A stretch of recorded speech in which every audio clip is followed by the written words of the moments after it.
A very good morning, 12th class. Jai Hind students. How are you students?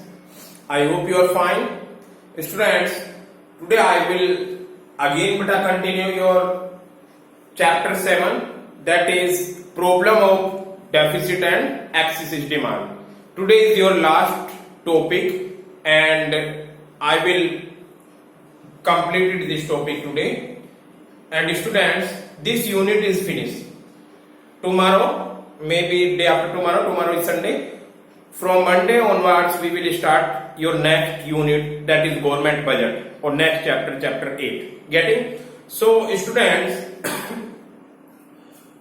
in this chapter, in your previous video, that is yesterday, I have explained measure to correct deficit. I am talking about yesterday. I have explained deficit demand. But today we will explain measure to correct excessive demand. So student, excessive demand is known as inflationary gap. Today we will discuss how can we remove inflationary gap in an economy. किसी भी country में से हम inflationary gap को कैसे remove करते हैं. जो टॉपिक हमने कल पढ़े थे उन्हीं को वाइस वर्सा करना है. आपको टॉपिक वही पढ़ने हैं बट उनको क्या कर देना है, थोड़ा इन्वर्स कर देना है. हाउ कैन, पहले क्या बेटा, what do you mean by excessive demand? Student, excessive demand arise when aggregate demand. कौन सी एग्रीगेट डिमांड बेटा? I have said that there are two type of aggregate demand. Aggregate demand require for full employment level and aggregate demand actual. So when an economy actual aggregate demand is higher than the aggregate demand requirement for full employment. You can see definition here. Excessive demand arises when aggregate demand is greater than aggregate demand required for full employment. यानी दोनों ही situation में aggregate demand है. एक आपकी aggregate demand है actual को मैंने ए से डिनोट किया है. दूसरी है आपकी ADF, aggregate demand requirement for full employment level. So when your actual aggregate demand, जो आपकी कंट्री में, सपोज दैट रिक्वायरमेंट के लिए मैंने कल भी आपका एग्जांपल लिया था 500 करोड़ के इक्वल, और अगर आपकी ये 600 करोड़ हो रही है तो it is known as excessive demand in an economy. Excessive demand हो रही है बेटा because here is aggregate demand actual greater than of aggregate demand of requirement of full employment. You can see here. Now करना क्या होगा हमें? We reduce the level of aggregate demand in an economy. We have to reduce, हमें aggregate demand को reduce करना होगा, और जैसे हम reduce करेंगे तो ये inflationary gap कम हो जाएगा. Inflationary gap means general commodities के प्राइस हाई होना, ऑटोमेटिकली कम हो जाएंगे. So students, there are two measures may be adopted by you. You are also aware in deficit situation we have also discussed these two things, that is fiscal policy measure and monetary policy measure. बेटा fiscal policy measure कौन regulate कराता है? This is by the government, and monetary policy it is regulated by the RBI, Reserve Bank of India. So initially we will discuss fiscal policy, which is a part A, fiscal policy measure. Getting? Students, what do you mean by fiscal policy? Normally fiscal policy related to tax and expenditure. Getting? This is policy regarding to tax and expenditure. Government इस policy को regulate करती है अपने tax से और expenditure से. In the situation of inflationary, government का M होना चाहिए कि how can purchasing power cut off the people. लोगों की परचेजिंग पावर कैसे गवर्नमेंट को कट करना है, because excessive demand in this situation, aggregate demand को क्या करना है, कम करना है. सो फर्स्ट पॉइंट पे क्या आ जाएगा?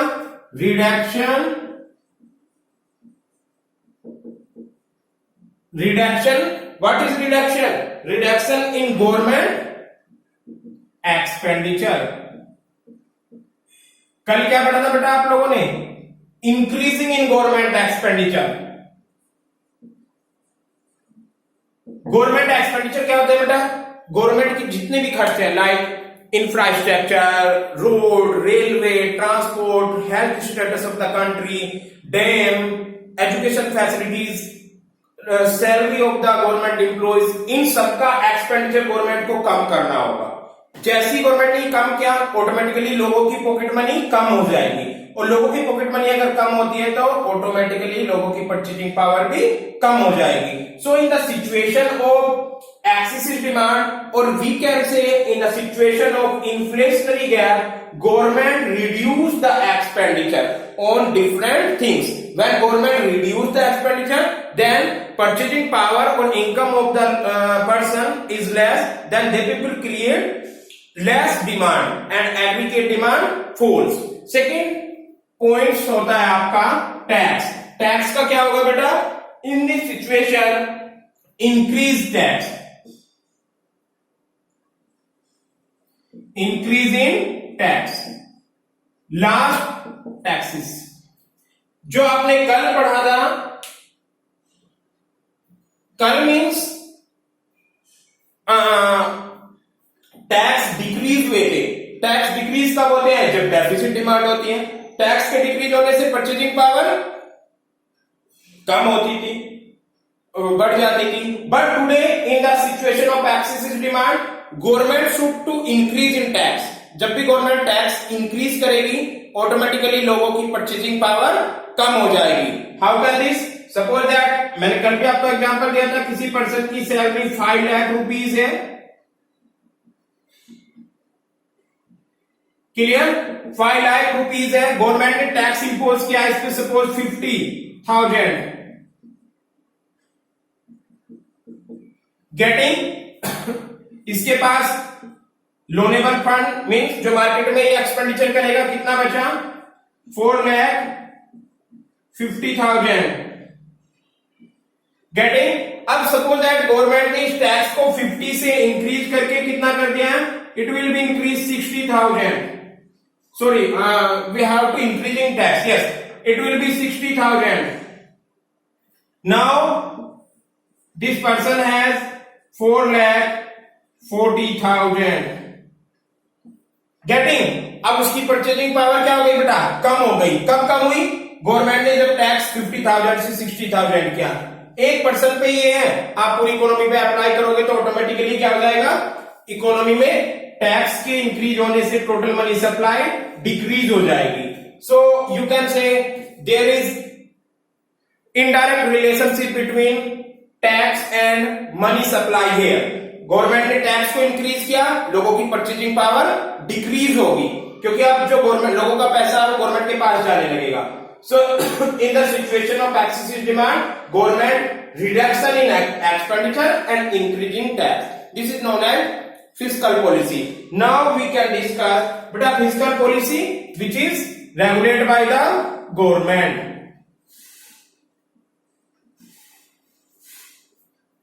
Government. This is clear? Physical policy को गवर्नमेंट रेगुलेट करती है, और जो सेकंड थिंग्स आती है आपकी monetary policy which is regulated by the RBI. Now we will discuss monetary policy during the situation of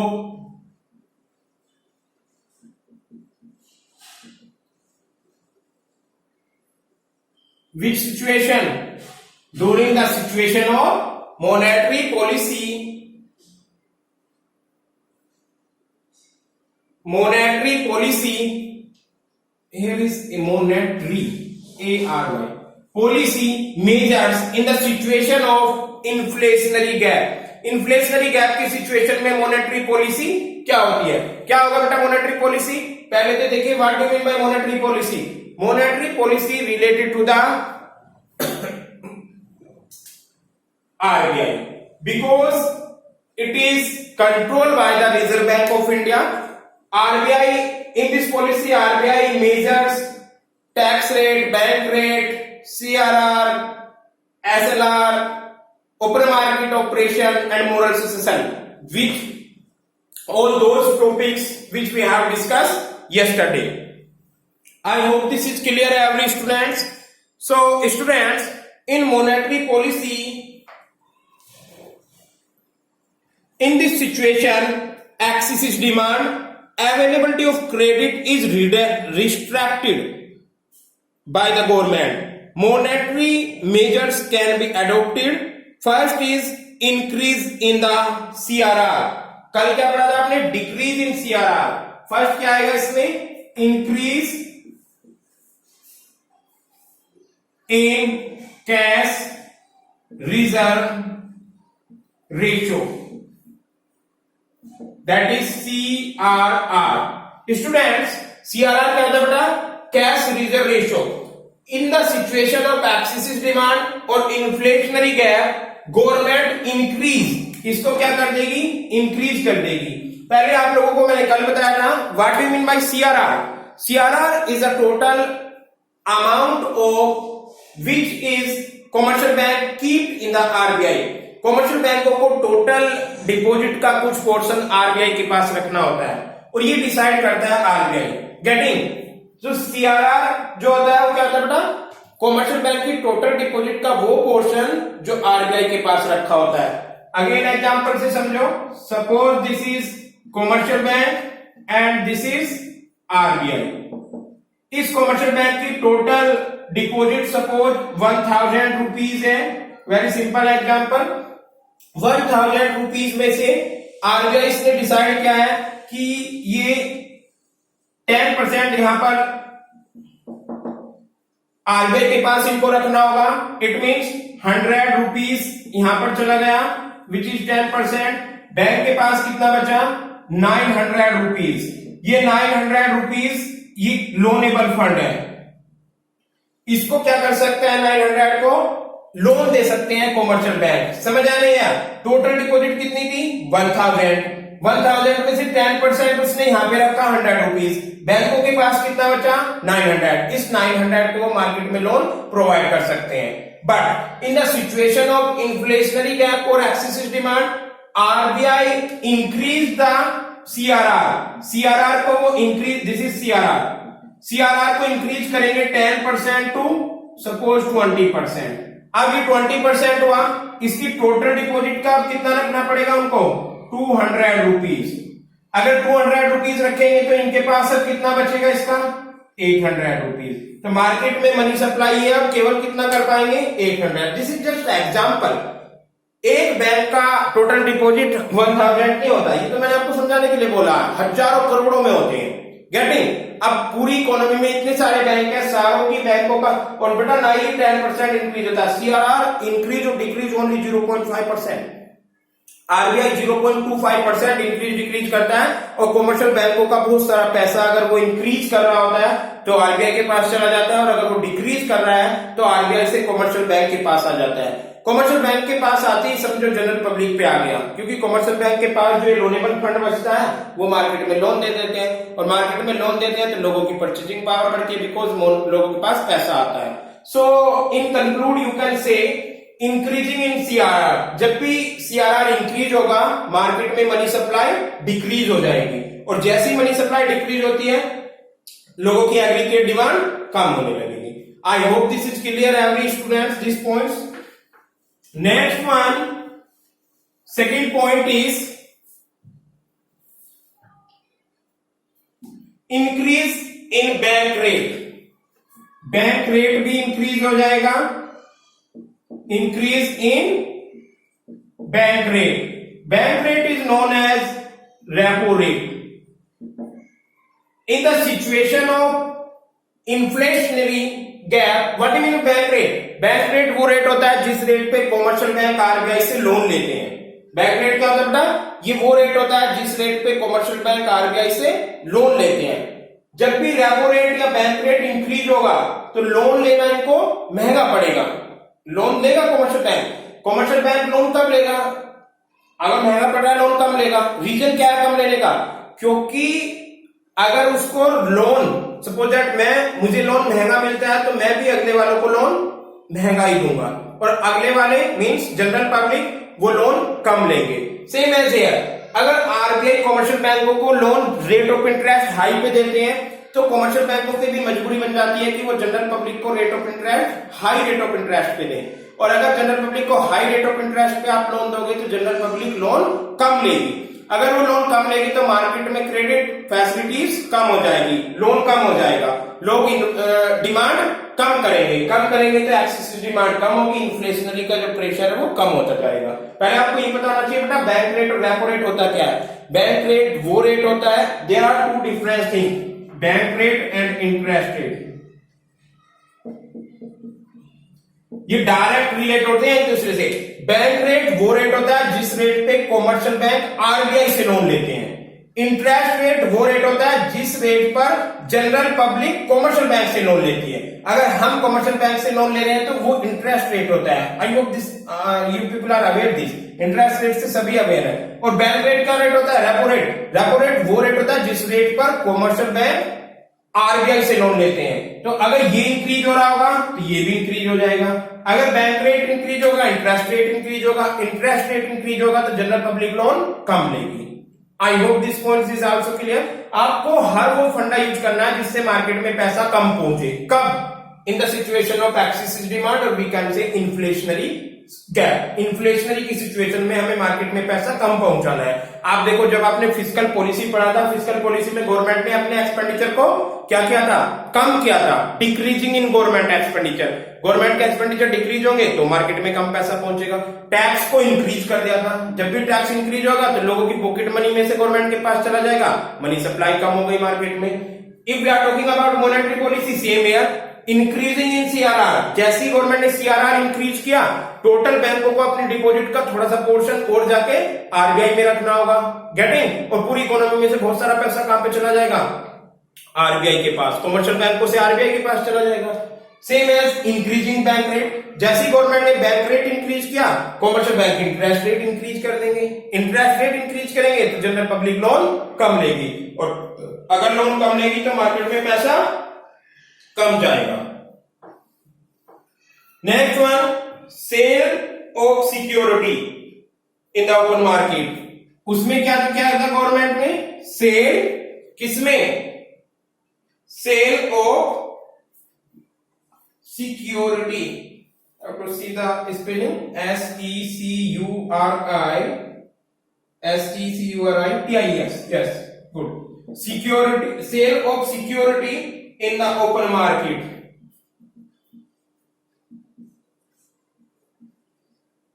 deflationary की सिचुएशन में यहां पे परचेज वर्ड आया था। यहां पर अब क्या करेगी गवर्नमेंट? सेल करेगी। सिक्योरिटी मींस गवर्नमेंट का एक सर्टिफिकेट होगा। सपोज दैट गवर्नमेंट का एक 5 लाख का सर्टिफिकेट है, एक सर्टिफिकेट है उसमें 5 लाख लिखा हुआ है। गवर्नमेंट उसको बेच देगी, किसी कमर्शियल बैंक को दिया, सपोज पीएनबी को दिया, वो 5 लाख के इक्वल एक डॉक्यूमेंट होगा, उसमें लिखा होगा 5 लाख अमाउंट। वो डॉक्यूमेंट तो बैंक ले लेगा और बैंक से गवर्नमेंट उल्टा 5 लाख के इक्वल पैसा ले लेगी। पैसा कहां पे चला गया? गवर्नमेंट के पास, सॉरी आरबीआई के पास। देन आफ्टर क्या होगा? अगर कंट्री में डिफ्लेशनरी सिचुएशन आ रही होगी तो सेल की जगह परचेज हो जाएगा। वो जो सर्टिफिकेट था आरबीआई पे पहुंच जाएगा और जो अमाउंट था वो बैंक में चला जाएगा। अगर बैंक में अमाउंट आता तो it means it goes in the market. So in the situation of inflationary gap, sale of security in the open market. Government अपनी सिक्योरिटी को, आरबीआई अपनी सिक्योरिटी को ओपन मार्केट में सेल करेगा, और जैसे ही उसने अपनी सिक्योरिटी को सेल किया, ऑटोमेटिकली गवर्नमेंट के पास पैसा आने लगेगा। और गवर्नमेंट के पास पैसा आ रहा है तो इट मींस मार्केट में से पैसा निकलने लगेगा। इसको ओपन मार्केट ऑपरेशन भी बोलते हैं। Open market operation. This is clear to every students. And next point is margin requirement का क्या होगा? इंक्रीज इन मार्जिन रिक्वायरमेंट, और यू कैन से राइजिंग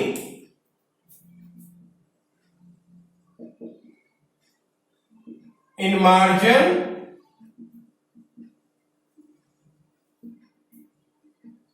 कल मैंने मार्जिन रिक्वायरमेंट बताया था आप लोगों को। What do mean by margin requirement? Margin requirement is a difference between security of the public and amount get they people from.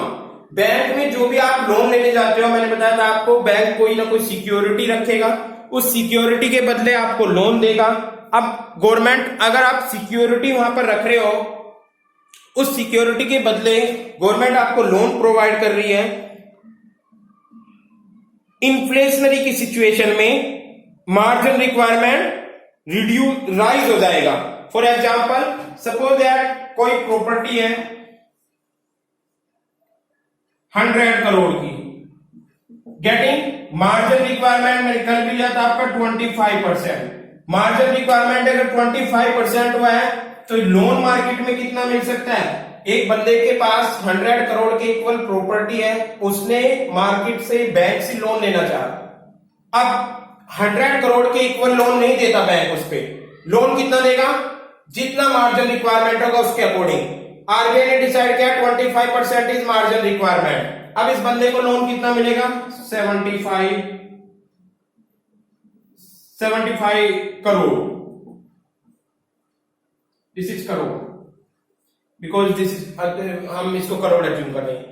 In the inflationary situation और excessive demand, RBI increase this. Suppose इसको 25 से 30% कर दिया, यानी किसी की भी property हो, उस प्रॉपर्टी का जितनी वैल्यू होगी उसका 30% कम मिलेगा आपको loan. This is margin requirement. अब इस बंदे को कितना लोन मिलेगा यहां पर? Only 30 crore, sorry 70 crore, because 30 crore कम देगा। हम बेटा आप लोग पता भी करोगे, आप मैंने अभी पूछा था, अगर आप कोई भी हम प्लॉट लेते हैं, सपोज दैट हमने प्लॉट लिया, देन आफ्टर उस प्लॉट पे हमें लोन कराना है। अगर प्लॉट की वैल्यू 10 लाख है, आपको 10 लाख लोन नहीं मिलेगा उस पे, उसका 75% लोन मिलेगा, यानी लगभग 7.5 लाख आपको लोन मिल जाएगा और आपको बाकी डाउन पेमेंट करना होगा। ये आरबीआई के नॉर्म्स हैं। Getting? RBI margin requirement decide करता है, इन्फ्लेशनरी सिचुएशन में इसको राइज कर देता है। जैसे ही राइज करेगा अब प्रॉपर्टी पे लोन कम मिलेगा और उसको डिफ्लेशनरी सिचुएशन में डिक्रीज कर देता है।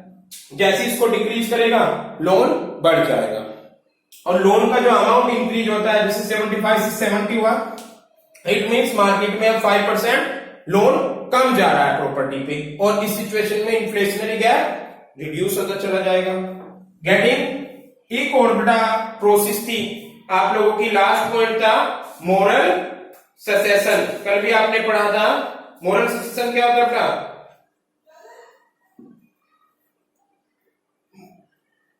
ये होगा आपका last point, that is moral suasion to reduce credit creation. ये एक ऐसा मोरल ससेशन इंप्लाइज करता है, इनफॉर्मल सजेशन होता है, इसमें आरबीआई प्रेशर नहीं डाल सकता।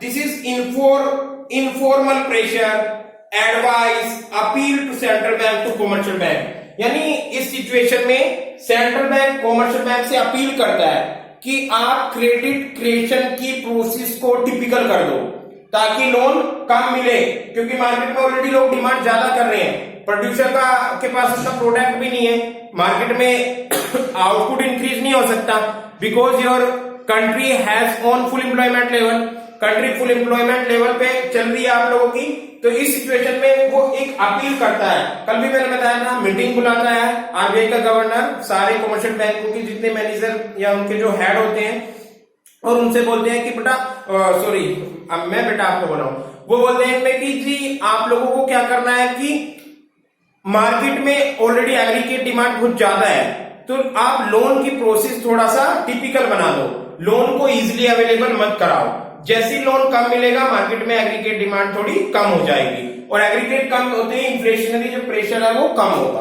कभी कभी आपने देखा होगा कि दो सिचुएशन आती है, एक सिचुएशन में तो लोन इतनी जल्दी मिल जाता है हमें, किस सिचुएशन में इतनी जल्दी कि हम गए कि 4 फोटो लाओ, आधार कार्ड लाओ, लोन आपका सैंक्शन।